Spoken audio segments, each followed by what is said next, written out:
Почитувани граѓани, почитувани новинари, добар ден. Пред еден месец, по средбата на председателот Зоран Заев со Христијан Мицкоски, беше договорено пратениците на ВМРО ДПМН овде во собранието да се откажат од блокади на важни закони за граѓаните. Меѓу нив е и законот со кој македонското здравство за прв пат по 80 години ќе добие нов, модерен клинички центар, кој ќе пружа интегрирани здравствени услуги. Но и по еден месец се уште траат блокадите од страна на пратениците од ВМРО ДПМН. Очигледно е дека и ова е уште една од низата лаги на Христијан Мицкоски. Да се кочи и реализација на најкапиталниот проект во македонското здравство, значи да се работи директно на штета на граѓаните и државата, и тоа во време кога се уште се опоравуваме од последиците од пандемијата на коронавирусот.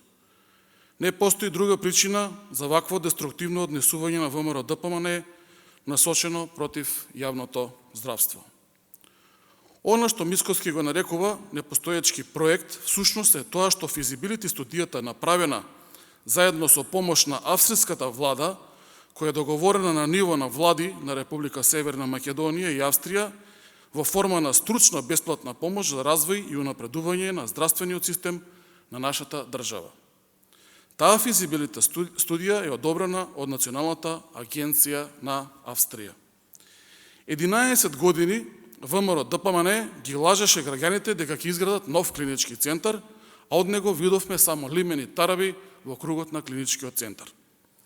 ВМРО ДПМН договор за изградба на нов клинички центар потпиша со компанија која по неколку месеци отиде во стечај. За разлика од нив, владата предводена од СДСМ ќе изгради нов клинички центар, современ и модерен проект како што заслужуваат нашите граѓани и нашето здравство. Најреномирани европски компании, германската Вамет и француската Bouygues Construction, ќе бидат вклучени во изградбата на истиот. И затоа ВМРО ДПМН мора да престане да ја манипулира јавноста, да измислува провизии, непостоечки проекти и да лаже постојано.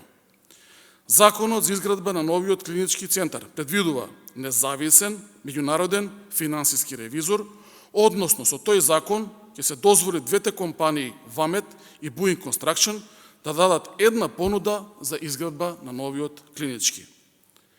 Пратениците на ВМРО ДПМН знаат дека имаат отворена понуда опозицијата да го води целиот овој проект, но немаат доблест да гласаат за законот. Очигледно спасот на лидерот Мицкоски им е поважен од здравието на граѓаните.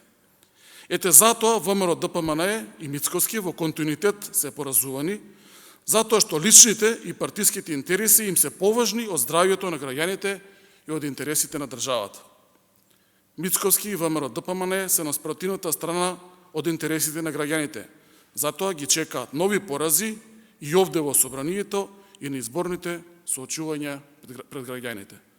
Ви благодарам и доколку имате прашања, ви стојам на располагање.